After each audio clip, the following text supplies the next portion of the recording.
As a curator of the Chipstone Foundation between 2000 and 2007, Glenn Adamson was the lead curator of 12 exhibitions mounted by that organization at the Milwaukee Art Museum.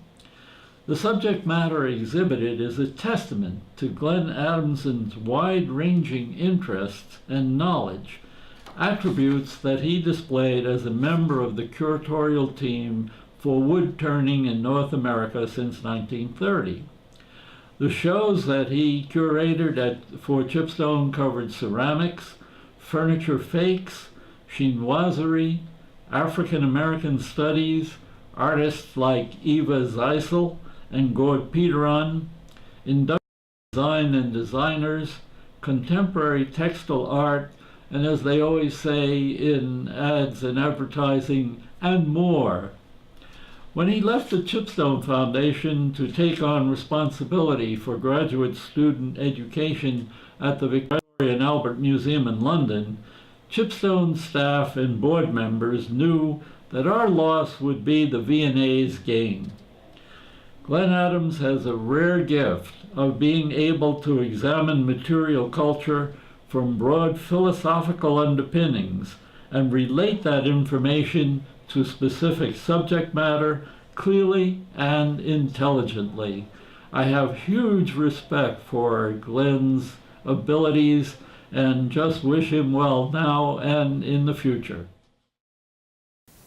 So we're talking about how this show came about, but Pat asked a really good question, and Glenn, how did he get involved with the project? And you did the Center's International Turning Exchange in '96. Yep.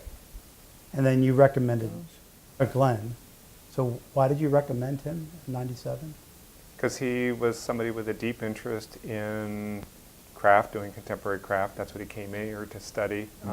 And I thought that the kind of experience at ITE where you're really getting to know a field through some making on your own, so that there's a great equalizer about a scholar being able to be on the shop floor with somebody and learning a vocabulary, learning an approach that is not book-driven kind of scholarship.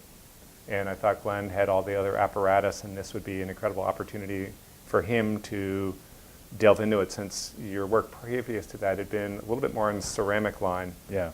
So that you were intuitive in terms of being around circular motion. Yeah. It's something we talk a lot about now, hands-on learning that accompanies theoretical learning. But I think we were quite early on to that because of your own deep interest in craft as well. Yeah. So what did you get out of the ITE? Well, what Ned says is quite true, which is that I was very focused on ceramics when I first came to Yale. And Ned essentially said to me, have you ever considered wood? And the ITE was really the gateway drug for being interested not only in contemporary wood turning, but actually historic furniture. And Pat, you and I work a lot on historic furniture over the course of my time here. And really, I think once I realized that you could look at two different materials, clay and wood, and that there was a lot of things held in common, it's a short step then to say, well, actually, you could look at any material this way. Yeah. So I went from being a ceramic specialist to somebody who was thinking about craft in a much more open, universally applicable way, including contemporary art. So it was that idea of lateral motion as well as circular motion. And also, at any rate, the year I was there at ITE, you had so many different types of maker. So I met Palmer Sharpless also, and he gave me a turning lesson.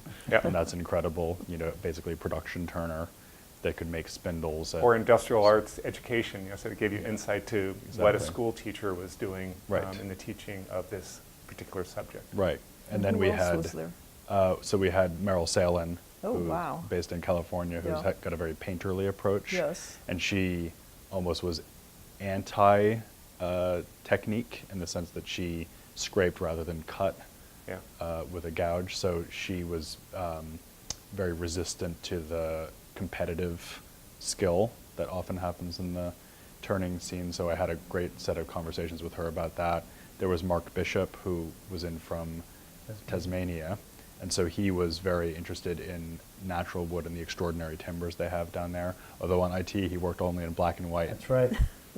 Worked in maple and dyed it Yeah. black and Yeah, bleached it. Interesting. because he wanted to get away Anti-hue from... on pine. Yes, yes. Well, because he felt dependent on the grain and figure Right. of the woods that he had been using. He wanted to just think about form, almost like a modernist Yeah. Yeah. that summer.